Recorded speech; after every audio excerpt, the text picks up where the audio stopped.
Bienvenidos y bienvenidas al taller práctico Seguridad del Paciente Hospitalario y la mejora de procesos en salud con mi Six Sigma, recomendaciones para su articulación y sinergia.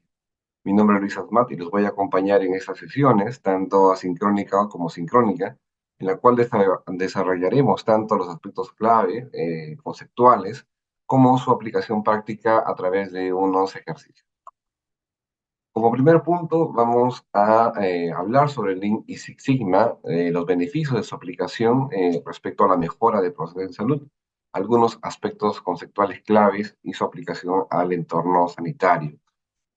Al observar esta imagen, como ven ustedes, es común encontrar en situaciones como atención de emergencia, servicios colapsados, pacientes esperando, lo cual, si llevamos al análisis de los indicadores, como pueden advertir en la lámina, puede identificarse justamente alteración de los mismos, ¿no? Si observamos esta imagen y estos indicadores, podemos ver de que 7 de cada 10 pacientes, prioridades 3 y 4, están llegando a la emergencia y que posiblemente son tributarios de una atención ambulatoria de capa simple. O, por ejemplo, observamos que la razón de emergencia por consultas médicas, el indicador está superando lo esperado. Si podemos medir cuánto es el tiempo de estancia hospitalaria de estos pacientes, podemos encontrar, como el caso de este ejemplo, 3 a 4 de cada 10 pacientes, prioridad 2 y 3, con estancias mayores a 12 horas. Es decir, hay pacientes que están llegando, que de pronto podrían verse en otros servicios o en otros establecimientos de salud, pero también los mismos pacientes que están llegando, pues están permaneciendo más tiempo de lo esperado, según lo que nos hablan estos indicadores. Frente a esta situación, que es justamente el común denominador en algunas instituciones de salud en las cuales los procesos no están intervenidos con acciones de mejora, nos planteamos una pregunta.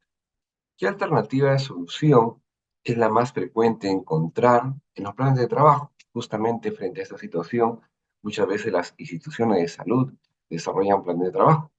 Y a juicio de ustedes, ¿cuál sería el plan, la acción que es más común encontrar en los planes de trabajo? Por ejemplo, contratar personal de salud para cubrir la demanda que claramente está sobrepasando, ampliar la infraestructura de los ambientes colapsados. Como ven ustedes acá, ya los pacientes tienen que estar de pie, muchas veces están en sus propias sillas, ¿no?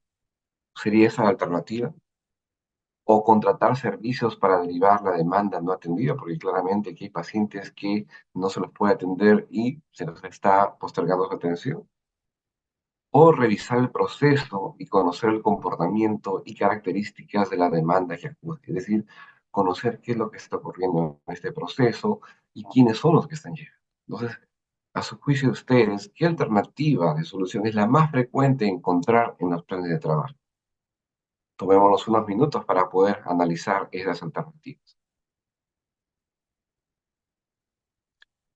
En la mayoría de los planes de trabajo, justamente lo que se puede identificar son las alternativas 1 a la 3. Es decir, estamos atacando el efecto, ¿no? No estamos identificando qué pasa con los procesos y qué está sucediendo con esta demanda que claramente está acudiendo y desbordando a los servicios de salud. Pero esta imagen nos permite ver de que es importante analizar los procesos de una institución de salud a través de un comportamiento de la ruta de los pacientes. Es decir, cómo fluyen los pacientes, cómo fluye esa atención. Entonces, volviendo al caso, esta situación que advertimos y que es visualizada a través de los indicadores, nos habla que es importante ir y ver otras partes del sistema. Y los indicadores nos permiten ver como si fueran las funciones vitales de un paciente que llega a una consulta, que es importante ver otras partes del sistema, tanto interno, es decir, del propio hospital, como del territorio, del contexto.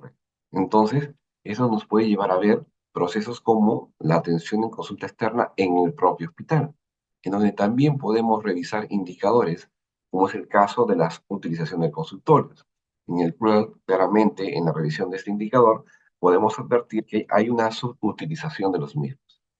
A su vez, estos indicadores también nos llevan a explorar otra parte del sistema, pero ya en una mirada de territorio.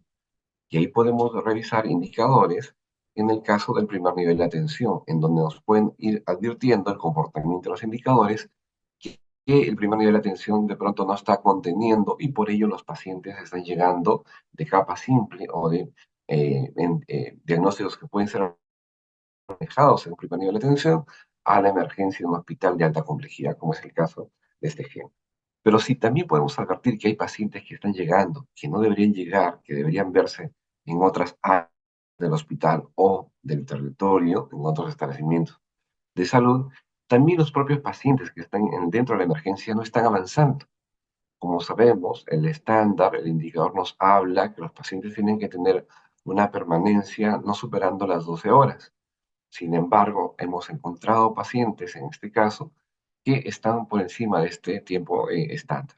Pero ello lo importante es interactuar con los dueños del proceso, es decir, quienes están dentro de este proceso de atención y que viven el día a día, porque puede usted trabajar en este hospital, pero no está todos los días en esta emergencia. Entonces, esto nos lleva a poder interactuar con los dueños del proceso.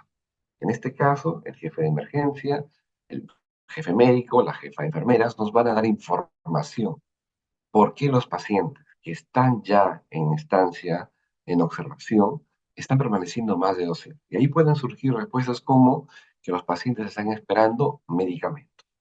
Entonces, eso nos lleva a trazar los procesos relacionados a la disponibilidad de productos farmacéuticos, dispositivos médicos o productos sanitarios, en donde puede ser que estén dentro del petitorio institucional, pero no estén disponibles. Y por lo tanto, el familiar o a veces el paciente, en el peor de los casos, tiene que adquirir los medicamentos, generar un gasto de bolsillo a pesar de que tiene una cobertura por un seguro. Esto, al final del día, lo que lleva es a esperar a obtener el medicamento y prolongar la estancia de los pacientes. Pero también los dueños del proceso, el jefe médico, la jefe de enfermeras, nos puede dar información de que los pacientes están esperando resultados de apoyo en diagnóstico, como es el caso de patología clínica, en donde también hay una lenta respuesta, en algunos casos, de algunos exámenes de laboratorio. Aquí la pregunta es indagar qué examen, qué se está esperando, de qué tipo de paciente, ¿para qué? Para poder ir y rastrear en apoyo en patología clínica por qué ese examen no se está realizando, indagar si es un tema de equipamiento, de reactivo, de personal, y ya estamos avanzando, al igual que en los otros casos, en las siguientes capas de causalidad. A su vez, también los dueños de proceso, la jefa de enfermería, el jefe médico, nos pueden indicar de que hay también una lenta respuesta de apoyo al diagnóstico, es decir, de imágenes. Algunos exámenes no se están realizando o se están demorando. Preguntemos cuál es, ¿no? En qué tipo de paciente. Esto nos va a permitir indagar si es un tema nuevamente de reactivo, de equipamiento, de personal, de infraestructura física para poder realizar este examen de apoyo al diagnóstico. Pero también el jefe y la jefa médico y de enfermería nos pueden dar pistas de que los procesos de interconsulta pueden estar también demorando y no estar respondiendo a la velocidad que se espera justo cuando el paciente necesita. Y todo ello sumado y permite incrementar la demanda del tiempo de emergencia. Entonces, hay pacientes que llegan, que no deberían llegar, y los que entran no están avanzando, no están teniendo esa velocidad en avanzar hacia otro paso, pero también es importante reconocer y saber de que la emergencia es un área de tránsito, donde el paciente se le hace un primer manejo, una estabilización, y luego se lo deriva a su siguiente servicio. Y aquí pueden darnos luz los dueños del proceso de que los pacientes pueden estar dirigiéndose hacia hospitalización, preguntar a qué servicio deben ir y si ver que no avanzan, si ven que no avanzamos, revisar nuevamente los indicadores para poder indagar la causalidad por la cual los pacientes que deben avanzar hacia una cama de hospitalización no avanzan. Porque puede ser que aquí también en la hospitalización tengan una problemática parecida en donde los pacientes no avanzan por temas, por ejemplo, de diagnóstico por imágenes o también en el caso de sala de operaciones que también puede ser una de las razones por las cuales no permiten ese desfogue, esa velocidad en los procesos de atención, en el flujo de valor de los pacientes en la ruta del mismo. Esto de una mirada en contexto de red, tanto interna como externa. Entonces, hasta este momento hemos interiorizado la importancia de la mejora de los procesos, porque esto va a impactar en la seguridad del paciente, pero para ello es importante también integrar otros conceptos desde la gestión de riesgos, ¿no? En la prestación de salud, que nos van a permitir tener el marco para poder fortalecer estos conceptos de mejora para la seguridad del paciente. En el taller vamos a ver un caso que de pronto usted ya lo ha conocido, un caso relacionado a la vincristina. Le vamos a proporcionar también el video para que usted vaya revisándolo de avanzada. Y vamos a ver una articulación de muchos procesos que van a generar un evento adverso. Entonces, frente a ello, hablando de la gestión de riesgos según la ISO 31000, esto nos lleva a poder identificar los riesgos. Es decir, en este proceso de atención donde hay muchas interacciones que generan una salida negativa, ya usted lo va a revisar en el video, hay riesgos, hay situaciones que generan riesgos. Y esos riesgos tengo que analizarlos por qué ocurren, valorar esos riesgos, son altos, bajos, medianos, y hacer el tratamiento de riesgo, es decir, el plan de trabajo. En la institución que laboro, el tratamiento de riesgos se conoce como plan de mitigación de riesgo. Estos componentes de la gestión de riesgos se pueden articular a los principios de la gestión de la calidad, ¿no? Por ejemplo, cuando estoy identificando riesgos, yo tengo que ver que esos riesgos afectan a un cliente, a un paciente, a un usuario interno, a un usuario externo. Y por lo tanto tengo que tener una mirada de los procesos, que es otro principio de la gestión de la calidad, según la ISO 9000. Y para poder yo tener una mirada certera, tengo que basarme en hechos, dato, evidencia de hecho, mediciones, entrevistas, observación, no supuestos. Eso me va a permitir ver de que este evento adverso, este evento centinela, no tiene nombre y apellidos, no es por culpa de esta persona, es un evento sistémico. Y ustedes saben que el seguro del paciente es ver el sistema y sobre ello plantear las acciones de mejora continua, involucrando al personal, generando relaciones beneficiosas entre todos en una lógica de clientes, proveedores entre nosotros, con el gran soporte del liderazgo. Entonces, la gestión de riesgos y la gestión de la calidad se encuentran en el tratamiento del riesgo. O sea, yo voy a mejorar los procesos para poder impactar en la seguridad del paciente a través del tratamiento del riesgo. Muy bien, entonces, para poder desarrollar estos puntos desde la mirada de la gestión de riesgos para la mejora de procesos que impacten en la seguridad del paciente, es importante llevarnos a esta gráfica que es el proceso de gestión de riesgos según la ISO 31000. Y tiene todos estos elementos que hoy voy a pasar a contarles porque es importante tenerlos en cuenta cuando despleguemos acciones de mejora de procesos enfocados a los riesgos por la seguridad del paciente. Alcance, contexto y criterio. Es decir, cuando uno quiere gestionar riesgos, tiene que tener claro primero, quiero trabajar hablando del alcance. ¿En qué nivel? En un nivel estratégico, un nivel táctico, un nivel operativo. Por ejemplo, tengo problemas de administración equivocada de medicamentos, ¿cierto? Una administración errónea de medicamentos, ¿no? Que ha generado un evento centinela, la muerte de un paciente. Entonces yo me posiciono, ¿yo qué soy? Soy un nivel nacional, regional, local. Ah, no, soy un hospital y quiero trabajar a nivel de los servicios, es un nivel operativo. La gestión de medicamentos, de productos farmacéuticos, tiene varios procesos. Lo voy a ver todo. A ver, esto que está relacionado a la administración de medicamentos tiene que ver con el proceso de uso racional, ¿no? De administración, de almacenamiento, planificación, programación, compra. Esos son procesos antes. Eso no voy a abordarlo por la naturaleza de este evento adverso. Lo tocaré quizás en un momento, pero ahorita me centro en uso racional, en la administración y en almacenamiento. Entonces veo algunos de estos. Cuando usted quiera gestionar los riesgos y mejorar procesos por la seguridad del paciente, si quiere aplicar esos conceptos, primero determine el alcance. Todo, ¿qué nivel? Cuando tiene ello claro, es decir, ya, vamos a ver a nivel de los servicios, ¿no? Y los procesos de uso racional, administración y almacenamiento. Perfecto. Vamos a ver el contexto. Y para esto yo tengo que entender de que no solamente estamos nosotros de servicio, involucrados en esos cuatro procesos de uso racional, administración, almacenamiento, ¿no? Sino hay otros actores, farmacias, calidad que ve la ronda de seguridad, el mismo servicio, entre otros, ¿cierto? Entonces, tengo que ver quiénes están involucrados y cuáles son sus necesidades que tienen, porque cada área tiene una necesidad distinta.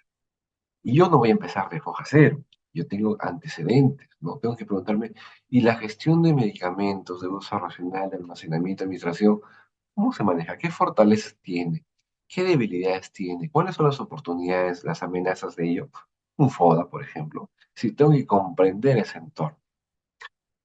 A su vez, luego yo tengo que plantearme, muy bien, ¿y cuáles son los criterios que voy a utilizar para poder valorar lo que voy a encontrar cuando vaya al campo? ¿Qué cosas bajo riesgo? ¿Qué cosas mediano riesgo, alto riesgo? ¿Qué es lo que qué tengo que definir? ¿Qué voy a hacer? ¿Qué voy a hacer sobre ello? Es decir, plantearme un instrumento que me permita que cuando yo vaya al campo, decir, esto que encuentro, que me falta en papel, ¿tiene el mismo riesgo que encontrar medicamentos vencidos? No, ambos son incumplimientos, pero tienen diferente peso de riesgo. Todos estos elementos los vamos a reforzar en la parte práctica con un aplicativo que hemos creado para ustedes, ¿no? En donde vamos a, por ejemplo, en el análisis del contexto, ¿no? Para poder entender cómo veíamos a esa institución, para poder entender esa institución, una de las aproximaciones es justamente, y lo vamos a ver, es revisar indicadores, ¿no? Aquí tiene usted una plantilla que ya lo explicaré con mayor detalle en la parte práctica, pero quiero que vea que todo lo que estamos ahorita hablando en este momento en la parte de pronto conceptual, vamos a verlo en la parte práctica. Muy bien. Entonces, análisis, contexto y criterios, ¿no? Es importante entender a ese proceso, a esa institución, antes de intervenir y mejorar procesos para la gestión de riesgos por la seguridad del paciente. Ya tengo claro ello, voy a hacer mi servicio en estos procesos de uso racional, de administración, de almacenamiento, ¿no? Ya entendí quiénes estamos involucrados, ya entendí cómo está el entorno, ya determiné qué es riesgo alto, mediano, bajo. Ahora sí, me voy a hacer la identificación de riesgo. Y aquí he llamado a dos mecanismos que tenemos en calidad para poder identificar riesgos y saben ustedes que lo hacemos, ¿no? Que son la ronda de seguridad del paciente o, en el caso de eventos adversos, el protocolo del nuevamente nuestro proceso de gestión de riesgos y nos centramos. La identificación de riesgos es con información pertinente, apropiada y actualizada, como una ronda de seguridad, como un protocolo de Londres, reconocer y describir los riesgos que pueden ayudar, o en este caso, impedir a que la organización logre sus objetivos, ¿no? Si hablamos de ello, de la identificación de riesgos, esta lámina me va a permitir un poco centrar lo que vamos a hacer en la parte práctica. En medio tenemos un evento adverso, un evento centinela, ¿no es cierto?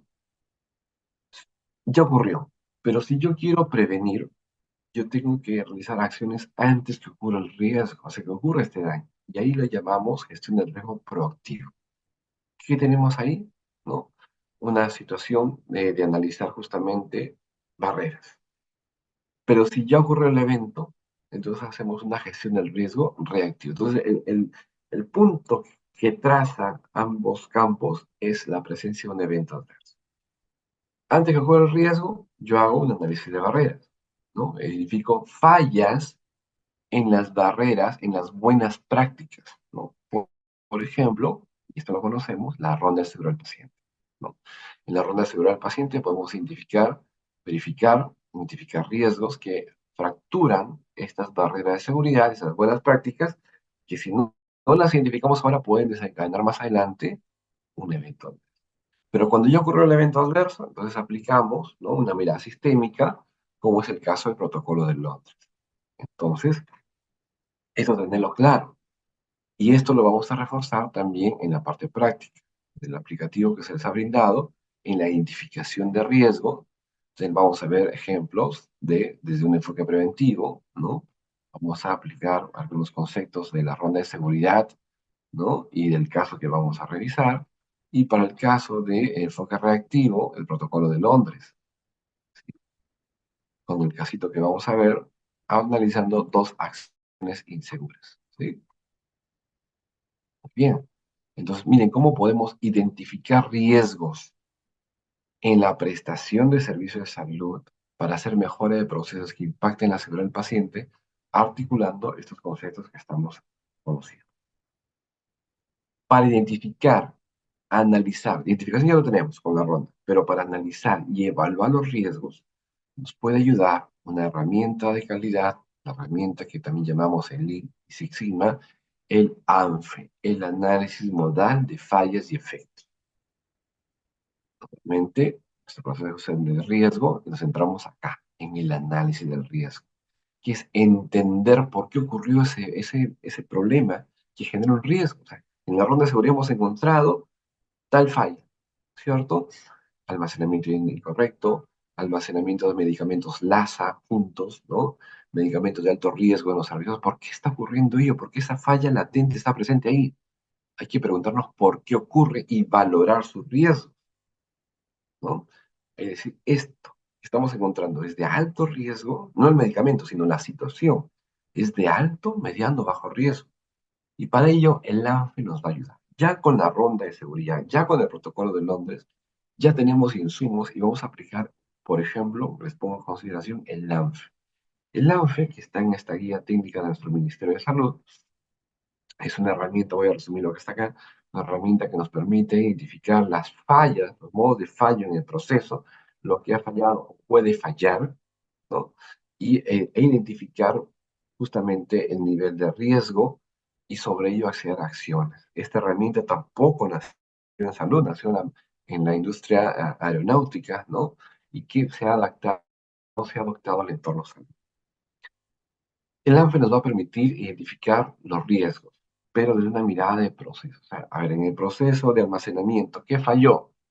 Medicamentos LASA, esos que se oyen y se leen igual, juntos. Entonces, te puedes equivocar. Es un modo de falla que está afectando el proceso de almacenamiento. ¿No? Eso lo descubriste en tu protocolo de Londres o en tu ronda de seguridad. Ya identificaste riesgos. Ahora hay que hacer el análisis del riesgo. Por eso, ese modo de falla, medicamentos LASA o electrolitos en hospitalización, medicamentos de alto riesgo en hospitalización, ¿qué puede causar? ¿Cuál es el efecto? Ah, administración equivocada de medicamentos, muerte del paciente. ¿Cuáles son las causas que hacen que aparezca ello? Ah, almacenamiento incorrecto, personal sin entrenamiento. Vamos a aprender sobre ello, las causas, ¿sí? Una metodología. ¿Cuáles son los controles que permiten identificar ello? O sea, ¿cómo me doy cuenta que puede presentarse medicamentos LASA juntos? Con la ronda de seguridad, con las supervisiones, perfecto.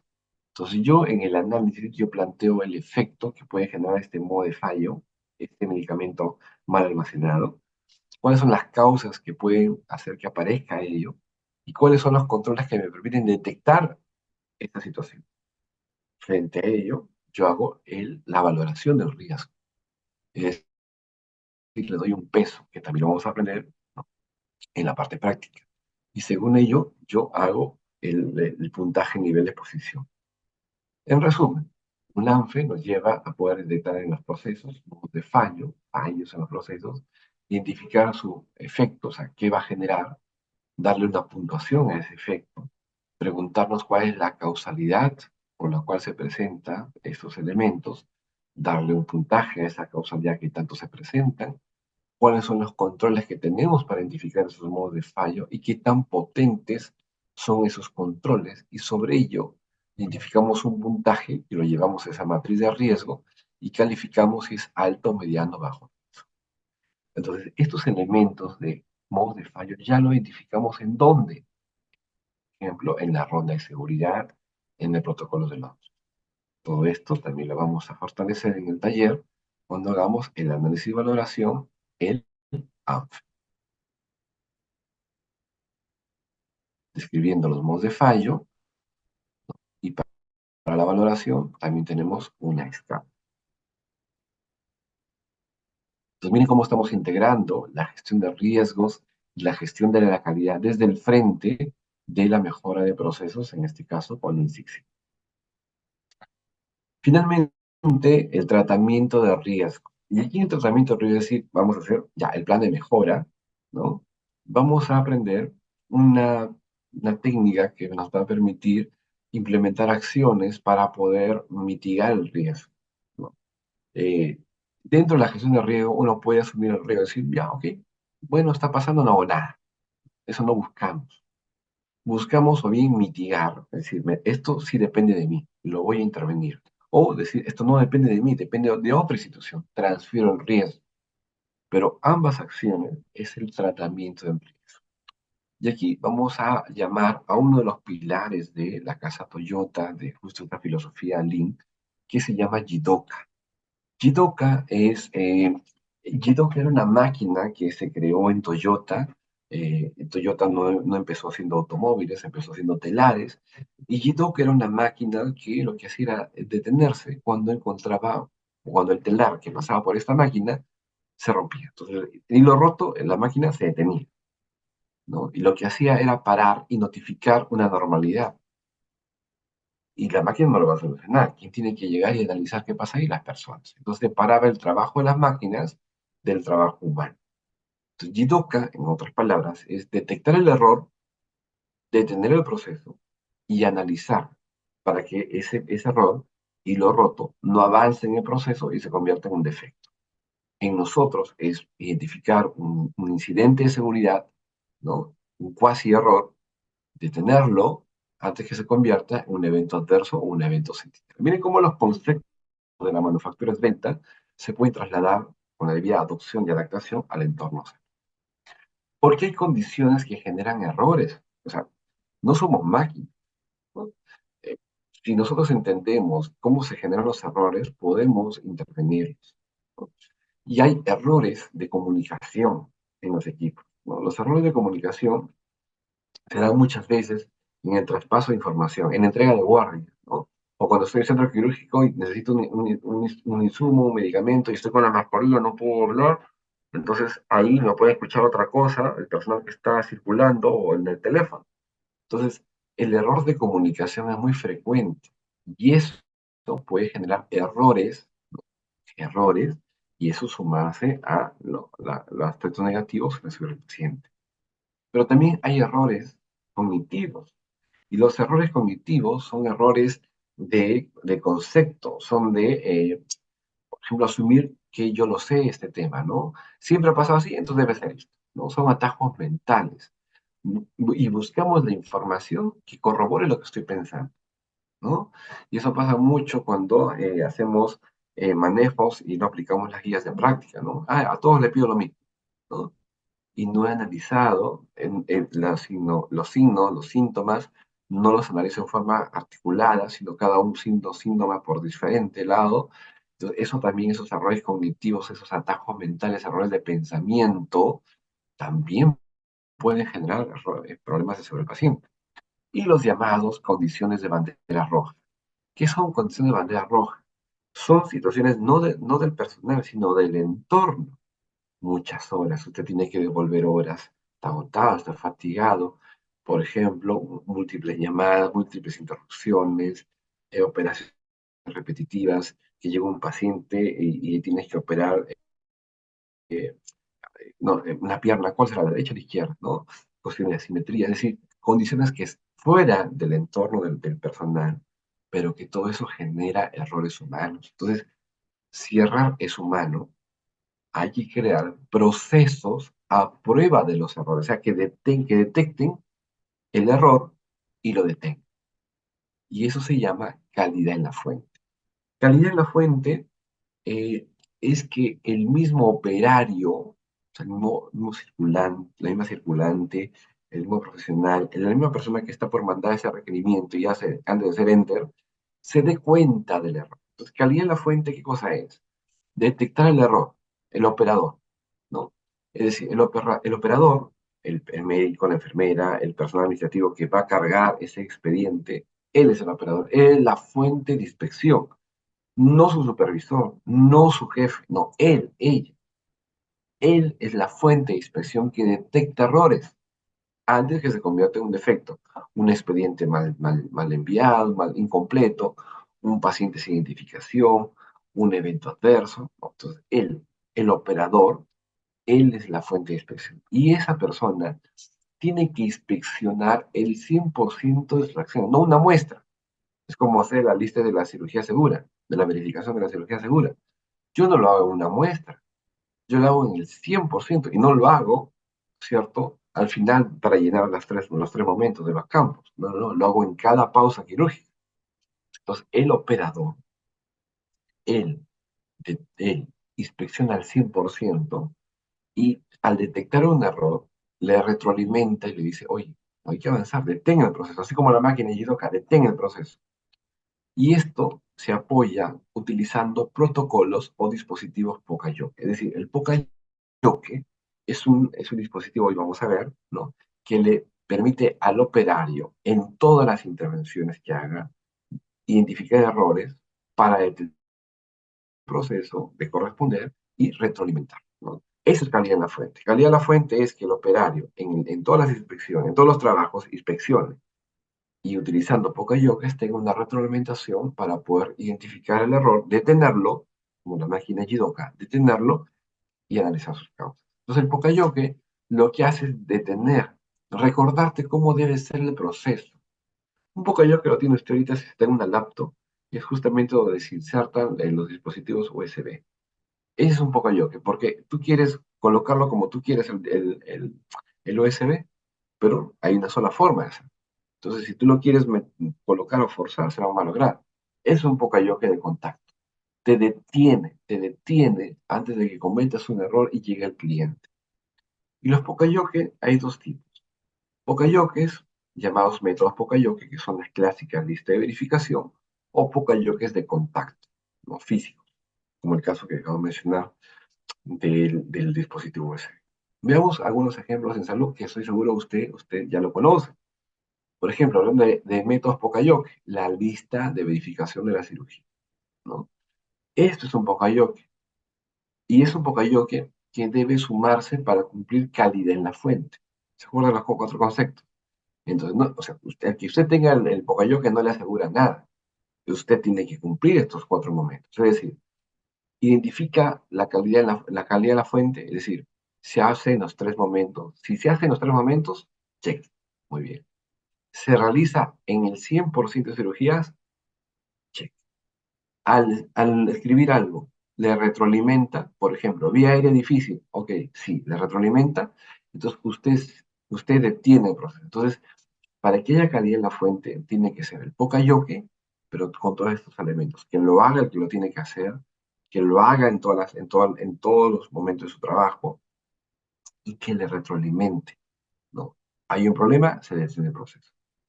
Este es el Poka-Yoke, pero no es nada si no se aplica, que lo aplica el que debe ser, en donde debe ser, y le retroalimenta.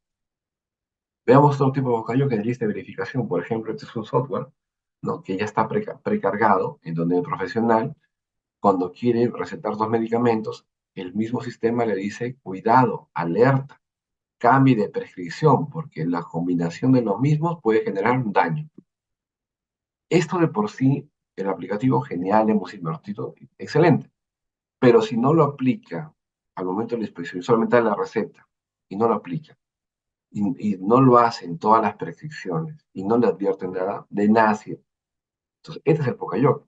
Pero todo esto sumado es calidad en la fuente. Es decir, que lo haga cuando prescribe, en todas las prescripciones, o sea, todas las indicaciones de la receta, y que le advierta que hay un riesgo y lo detenga. Otro Poka-Yoke, esto de contacto, ya no método, sino contacto, son la salida de los gases en sales de operaciones, ¿no?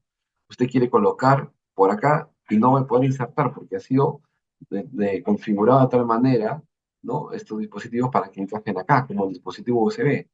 Entonces, este Poka-Yoke, si se aplica al momento de la conexión, en todas las conexiones, y le advierte que esa no es la salida, eso, todo ello, es calidad en la fuente.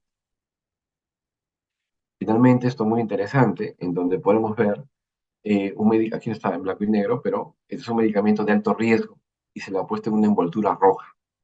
Este es el Poka-Yoke. La envoltura roja es un Poka-Yoke. ¿Por qué? Porque tú lo ves ahí, lo quieres abrir, hay una dificultad, esa dificultad te dice, por algo hay dificultad. Entonces, esto es un Poka-Yoke de contacto. ¿Lo hace el que va a administrar? Sí. En el 100% de las administraciones, sí. Le da una retroalimentación. Oye, es difícil por alguna razón. Entonces, esto es calidad de la fuente. El Pocayoke ayuda, pero tiene que hacerlo el que tiene que hacer, el que administra, el operador, en todas las veces, y que la retroalimentación sea analizada. Entonces, miren, de esta manera usted puede hacer un tratamiento de riesgo. Una forma de hacerlo, como ven ustedes, los Pocayoke, lista de verificación o Pocayokes de control. Todo ello también lo vamos a trabajar en este aplicativo que hemos hecho por ustedes, detección de errores, ¿sí? Los errores que hablamos, los errores humanos, ¿no? Los errores cognitivos, ¿sí? Ok. Pero también vamos a hacer calidad en la fuente. ¿Qué pocayoques, ¿no? Crearemos para poder identificar o atender y tratar estos ríos que van a salir del caso?